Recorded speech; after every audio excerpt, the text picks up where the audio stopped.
Hello everyone, and it's been a while, but welcome back to issue number 2 of, I don't still know what I'm going to call it, so for the meantime I'm going to call it Chris's Comic Chat.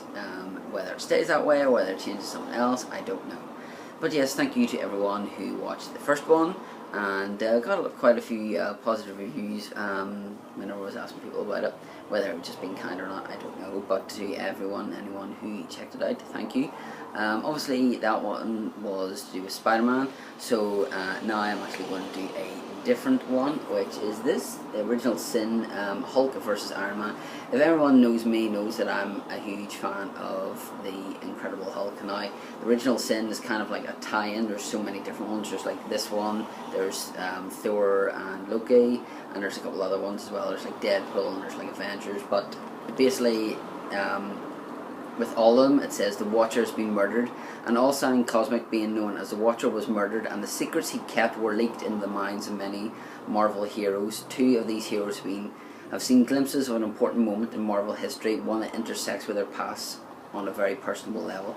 Both heroes, the Incredible Hulk and the Invincible Iron Man, share a history as scientific geniuses and weapons designers. So this is kind of a case of, you know, we've got two characters and they're kind of intertwined. So obviously if you haven't read this, then there will be spoilers, so please be aware of this here. The story is done by Mark Waid and Kieran Gillen, and the inks are done by Andrew Hennessy, and the cover artist was J.G. Jones, so just in case you don't know that. I'm still not that up on the writers and the artists and things like that, so it'll take me a while to get there, but I'm learning. Yeah, so it kind of starts off with Hulk and Iron Man actually fighting, and kind of almost like you're hearing Tony Stark thinking of what he's actually, saying apologies to Bruce and things like that, but he has to put him down now, and it kind of harks back to these two working together to do this like gamma bomb.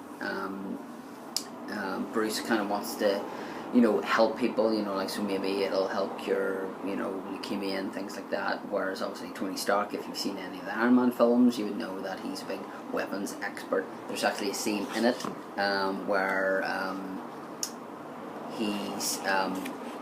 there's like a meeting going on, and I'm just trying to find it here because I just want to get what he says, what Banner says. Great fill here, Chris, so it is.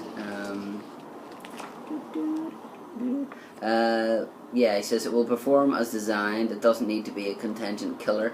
What the hell does the world need with more bombs? And then Stark interjects and he says, "Oh, please do, Mr. Munitions Master. I'm sure this committee bound to receive an unbiased opinion from America's chief war profiteer." And then he makes a dig at him about, being on the bottle, because obviously Tony Stark had problems with drink and things like that.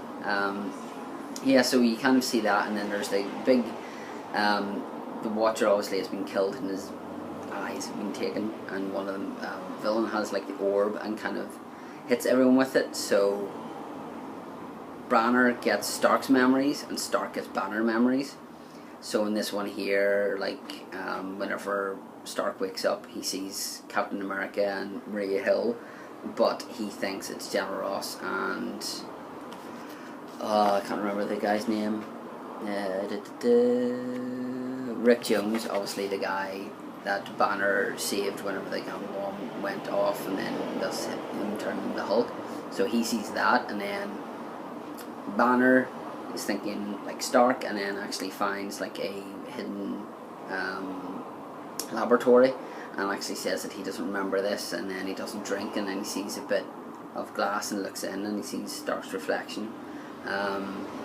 So to get these two together, sorry if there's a lot of background noise, but obviously if you're in England or Northern Ireland, the weather is ridiculously warm, so if there is quite a bit of noise, it's just the traffic going past, so I apologise for that, but if I close the windows I will melt. Yeah, but it is a good comic. Obviously issue 2 has come out, which I'll just show you, which is this here, so kind of nice to have a retro Hulk in it there. Yeah, so obviously it's an ongoing series. It actually advertises Thor and Loki 1 in it, which is 5 issues. I'm not sure how many issues it's going for, but I enjoyed reading that one, and the second one even more so. I'm not going to really do a review on that because I may come back to it at another stage. Going forward, you know, like obviously I've got quite a few comics that I picked up, which is just some of them. Well, I may go through then, and then, because I've only done a review of like 5 minutes, so I may try and do a review of like a current comic that, you know, hit the newsstands or your comic book store that week, and then one from a couple of years ago and things like that. So I'll try and do that there. Also want to try and do some graphic novel ones, but obviously that would take a bit more time, so I may try and do 2 of them that way there. So obviously if you want to get more comic news, obviously with the likes of San Diego hitting us, make sure to head over to Ryan Porter's podcast, Positively Nerdly. Nerdy, I can't even say that right. I'll put the link in the description below. Make sure you go and check that out. And obviously with the likes of the Guardians of the Galaxy coming out in a week or 2.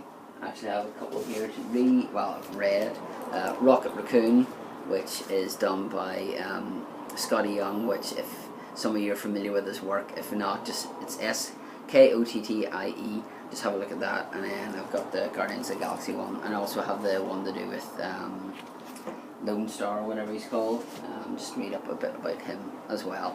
But the Rocket Raccoon one is just like, if you just want something funny to read, that's a perfect comic for you, so it is. Yeah, it's just a really, really good, funny one that Brian kind of covers on this podcast as well.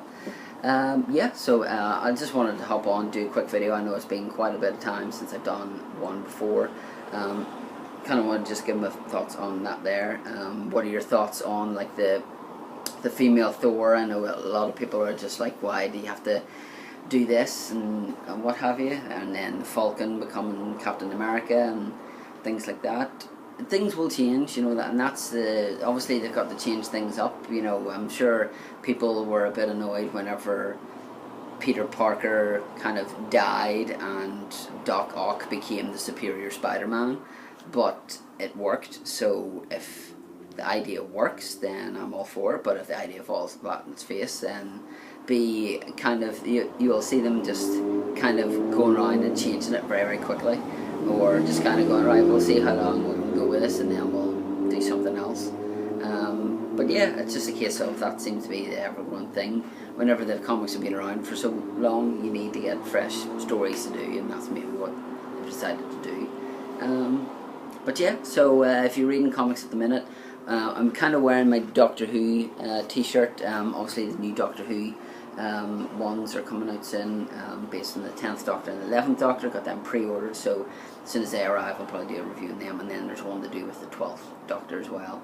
Obviously I'm going 10th, 10 and 11th Smith, and then 12th Capaldi. So yeah, be doing that as well. So thank you for watching this brief video. Hopefully Hulk vs Iron Man you'll probably be able to pick up relatively cheap anyway.